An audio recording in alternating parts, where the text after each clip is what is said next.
se llamaban tierra adentro, la pampa y la cordillera, después fueron campo afuera. Ahora sí, ya estamos en comunicación con el politólogo Aurelio Argañarás. Las cosas empiezan a vaciarnos las... Hola Aurelio, buen día. Buen día, Marínez, ¿qué tal? Bien, muy bien. Bueno, hago la presentación y comenzamos con tu columna. ¿Cómo no? Bueno, ya estamos entonces hablando sobre política, en este caso, con su columna de los sábados, del politólogo Aurelio Argañarás, debatiendo sobre el discurso. Bueno, obviamente el discurso es el discurso de Chaco, el discurso de la vicepresidente en la Universidad de Chaco. Si uno hace el cotejo entre lo que ocurre en la realidad y lo que se dice en ese discurso, y la verdad que yo diría que no se advierte que haya en el frente de todos algo que pueda llamarse legítimamente un debate.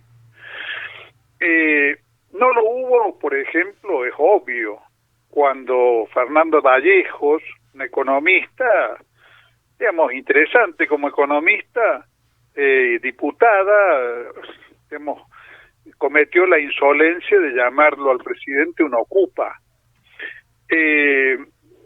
No lo hay tampoco cuando el Cuervo Larroque dice que Kicillof hubiera negociado mejor con el Fondo Monetario Internacional sin dar ningún fundamento, y además en otra intervención plantea lisa y llanamente que Alberto Fernández debería permitir que decida Cristina, o sea, que sea un presidente de cartón.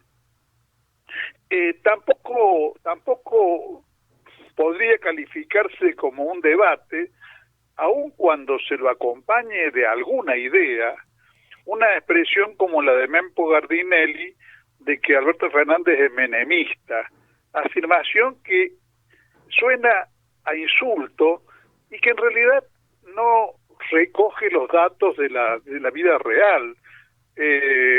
Uno puede encontrar muchas limitaciones en la política del gobierno actual, pero de allí a decir que es menemista hay realmente un abismo. Es más o menos lo mismo que decir que es igual que a Macri, cosa que solamente se le ocurre a Nicolás del Caño, y quizás, por lo menos la duda queda, a Mempo Gardinelli. Alicia Castro dice directamente que es un traidor, Alberto Fernández es un traidor. Tampoco eso es un debate, más bien parece una chicana de asamblea estudiantil. Y bueno, y Máximo Kirchner, que no es una figura menor, tampoco debate ideas. A lo sumo se pueden ver eslogan, muletillas, frases para lo que se llama frases para la tribuna, pero ideas no. En el discurso de Cristina sí hay ideas, y creo que la jerarquía de la vicepresidente, de alguna manera, por sí sola es un estímulo a que debatamos. Bueno, debatamos. Y debatir no puede ser otra cosa, tratándose de esta disertación, que analizar el discurso. Una de las cosas que llama la atención es que, tratándose de una disertación importante, puesta en el papel, son 14 hojas de A4, de que no exista una definición en el discurso de por qué la Argentina está como está. ¿Qué le ha pasado a la Argentina como país en el proceso histórico de los últimos años? Yo diría de los últimos años o de los años posteriores a 1955. Porque si la ideología oligárquica, los voceros del establishment dicen que el problema fue abandonar el modelo de la Argentina supuestamente exitosa de la exportación agropecuaria y el vínculo estrecho con Gran Bretaña, Bueno, nosotros tenemos que preocuparnos por dar una versión consistente de por qué no es así y qué es lo que realmente, sin embargo, tiene al país en un proceso de decadencia muy prolongado, y de atoramiento, por lo menos, en el sentido de que no aparece, porque ni siquiera con el kirchnerismo apareció, un proyecto nacional consistente. Y eso tampoco aparece en el discurso. No se define cuál debería ser nuestro modelo, en qué condiciones o fundamentos debe basarse, quiénes son los actores fundamentales, digamos, de un programa de transformación de la Argentina en un país próspero, que es el único que puede permitir un elevado nivel de vida del conjunto de la población, porque no se puede plantear la cuestión como a veces ha ocurrido, yo diría que en las últimas décadas, de que solamente se trata de distribuir. La versión de que el peronismo es amigo de los pobres y de ponerle platita en el bolsillo a los pobres, curiosamente repetida por muchos compañeros en los últimos tiempos, es la versión que dio nuestra oligarquía de lo que es el peronismo. El proyecto de Perón era mucho más ambicioso en realidad. Perón pretendía levantar una Argentina industrial integrada y poderosa, en la cual la población gozara de los niveles de vida que gozan las poblaciones de los países prósperos. No vino a regalar nada. Entonces vino a establecer justicia social, pero junto con la justicia social el peronismo planteaba otras banderas, como por ejemplo la independencia económica y la soberanía política. Y la independencia económica además se basaba fundamentalmente en una política de levantamiento de una Argentina industrial integrada y no dependiente del capital extranjero, porque allí está una gran diferencia entre el peronismo de los tiempos de Perón y el desarrollismo de Frondicio, de Frigerio, que cree que debe basarse todo el desarrollo en la actividad del capital privado, nacional o extranjero, y que ya sabemos cómo nos va con eso. Y no nos puede ir de otra manera, porque el Estado no puede ser simplemente un vigilante a que esté atento durante la noche porque duerme con el enemigo. Tiene que ser mucho más que eso. Tiene que ser un regulador en serio de la vida económica sobre la base de poseer las palancas fundamentales del desarrollo económico. Y en los temas fundamentales, que son un poco a los que estoy apuntando, la verdad que Cristina siempre habla poco, y cuando habla, como habla en el discurso, yo diría que plantea las cosas como alguien que hablara de la ciudad mirándola desde la ventanilla de un avión. Es decir, desde la ventanilla de un avión uno puede creer incluso que los grandes edificios de las ciudades que ve cuando el avión sale o llega a un aeropuerto no tienen cimientos. Puede creer que no existen redes de gas, de electricidad, obras sanitarias. Puede creer que no hay un sistema articulador de todo eso, una estructura que sustenta todo eso, y que es lo que permite que la ciudad se levante y que exista, que tenga vida cotidiana. Entonces, por ejemplo, nos lanza en esta especie de vuelo de pájaro, Cristina nos lanza la expresión esta curiosa expresión de que el capitalismo es el sistema más eficiente, que yo no pienso desmentir. Yo creo lo que sí voy a plantear es de qué estamos hablando cuando hablamos de capitalismo, porque la frase por sí sola de que el capitalismo es el sistema más eficiente, la verdad que deja en la oscuridad muchísimas cosas, porque el capitalismo existe en este momento, casi se podría decir en todo el planeta, pero, por ejemplo, no demuestra mucha eficiencia en África, en América Latina, en vastos sectores del mundo actual, en Medio Oriente.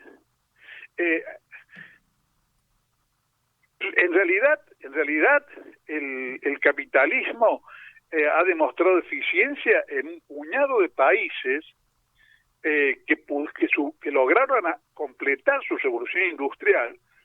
Ni siquiera podríamos hablar de toda Europa. Algunos países europeos, los Estados Unidos, y para usar el ejemplo que pone Cristina, China. Pero lo de China requiere muchísimos añadidos. Cristina, curiosamente, en un párrafo del discurso, donde hace referencia a una reunión suya con el presidente de China, dice, en 1950 la Argentina fabricaba aviones y en China había hambrunas. Después, a continuación, destaca, con toda razón, que China, en 70 años, ha, incorporado a la producción y al consumo a masas de población jamás vistas en la historia del capitalismo. Y es así. China, el régimen chino ha sacado de la pobreza alrededor de 600 millones de personas, está constituyendo una clase media en cuanto a niveles de vida y de consumo de unos 400 millones de personas. Es la segunda potencia mundial, probablemente tenga en este momento el Producto Bruto Interno más grande del mundo. Y está en la vanguardia tecnológica, compitiendo y en algunos casos aventajando a los Estados Unidos. Todo eso es portentoso, pero decir que eso es obra del capitalismo sería casi diría yo un disparate, porque omite considerar, primero, que China durante muchos años, hasta 1978, no practicó nada que se pareciera al capitalismo.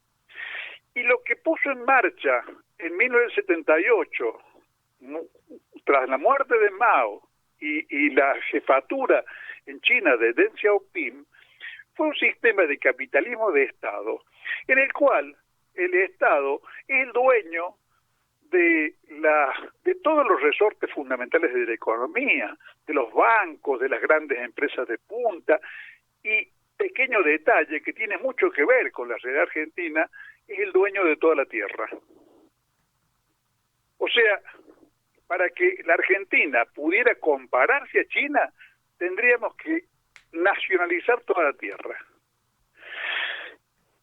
Entonces, en realidad, lo que sí tendría consistencia decir es que la sociedad humana, por el momento, no ha logrado producir eficientemente con intentos de suprimir el mercado, cosa de la cual Cristina no habla.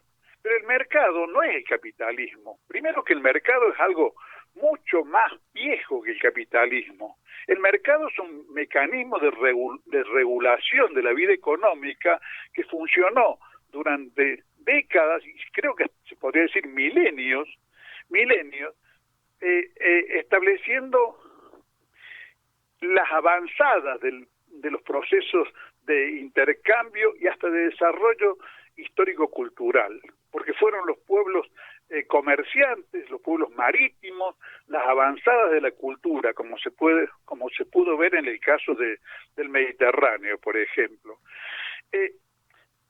Pero el mercado no es el capitalismo, y Y eso no es un dato menor, aclararlo, pero mucho menor es el dato de que China practica un capitalismo de Estado muy estricto, muy riguroso, donde el capital privado interviene, pero está absolutamente sometido.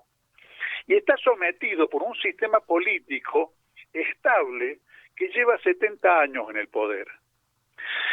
Cristina podría haberse hecho la pregunta de qué hubiera ocurrido con China después del año 50, donde ella dice que la Argentina fabricaba aviones y China había hambrunas. ¿Qué hubiera ocurrido con China si China cada 8 o 10 años hubiera tenido 5 años de Macri?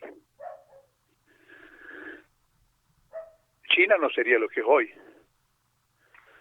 Si China hubiera tenido en esos 70 años 4 o 5 Macris, y estaría más o menos como la Argentina, en una situación calamitosa. Puede hacer una mención a Estados Unidos como un modelo más parecido al de la Argentina desde el punto de vista institucional, y donde además, bueno, el capitalismo es el sistema reinante sin ninguna duda. Pero qué cosa curiosa, no ni una sola mención al hecho de que allí el capitalismo logró hacer de los Estados Unidos lo que Estados Unidos fue después, porque en la guerra de secesión el norte industrial destruyó al sur esclavista y pro-inglés. Entonces, estas cuestiones que muestran la articulación entre lo histórico, lo político y lo económico, no pueden ser soslayadas en un planteamiento serio. Porque, ¿por qué no hacerse la pregunta, para hablar en serio, de por qué en China, en 1950, o 49 mejor dicho, estaban destruidos los sectores sociales que podrían haber promovido una marcha atrás en el desarrollo de la sociedad china? Y en Estados Unidos estaban destruidos en la guerra de secesión. En la Argentina no estuvieron destruidos nunca. En la Argentina el peronismo fue el más grande proyecto de desarrollo nacional que tuvimos en la década 45-55, pero no se atrevió a destruir las bases económicos sociales del régimen oligárquico que lo derribó en el 55. Entonces, habría que dar cuenta de por qué fueron así las cosas en los Estados Unidos, donde se venció al enemigo, en China, donde se venció el enemigo, y en la Argentina, donde el peronismo no fue capaz de destruir al enemigo. No son cuestiones realmente menores, porque además venimos de una situación en la cual, después de 12 años de una política muy limitada, pero nacional, lo tuvimos que soportar a Macri destruyendo en 4 años lo que habíamos ganado. Entonces, tenemos que hablar de proyectos nacionales en serio.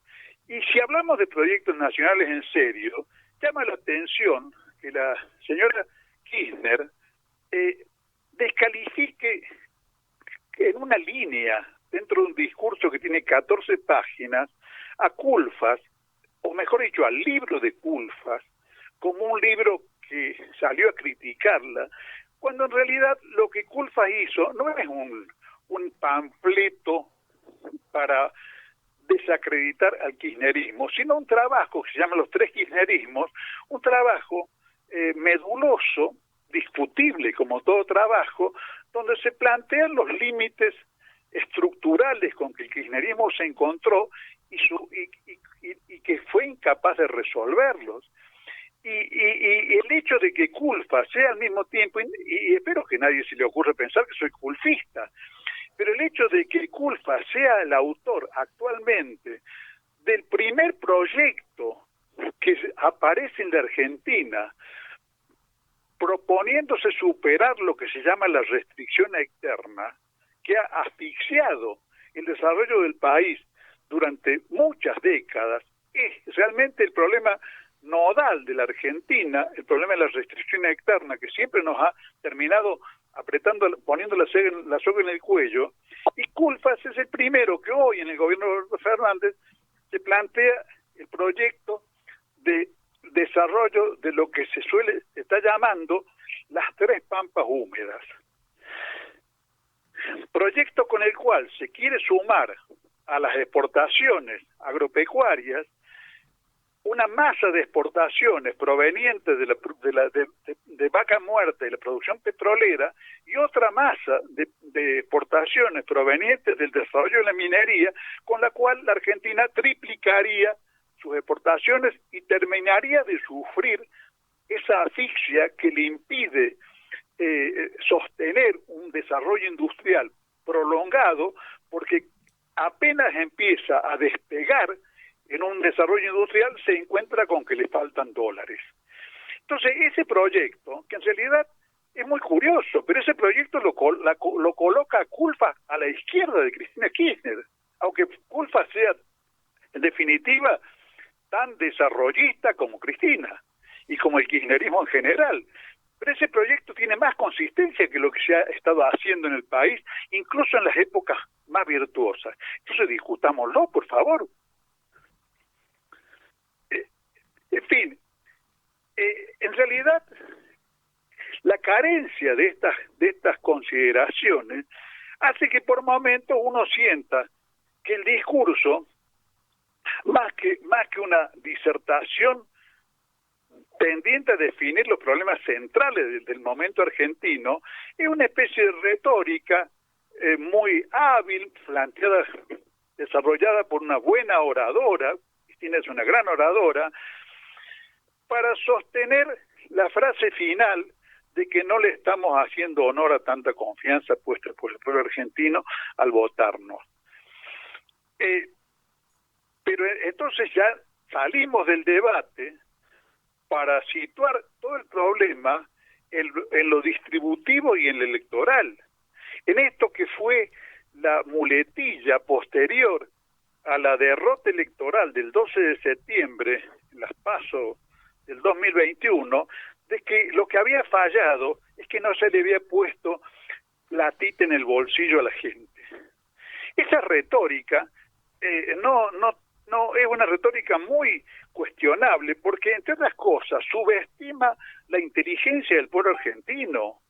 Yo de ninguna manera niego que a la gente le falte platita en el bolsillo, pero no puede explicarse, no pueden explicarse los resultados electorales y la conquista o no, o el fracaso en la conquista de las mayorías por el tema de la platita en el bolsillo.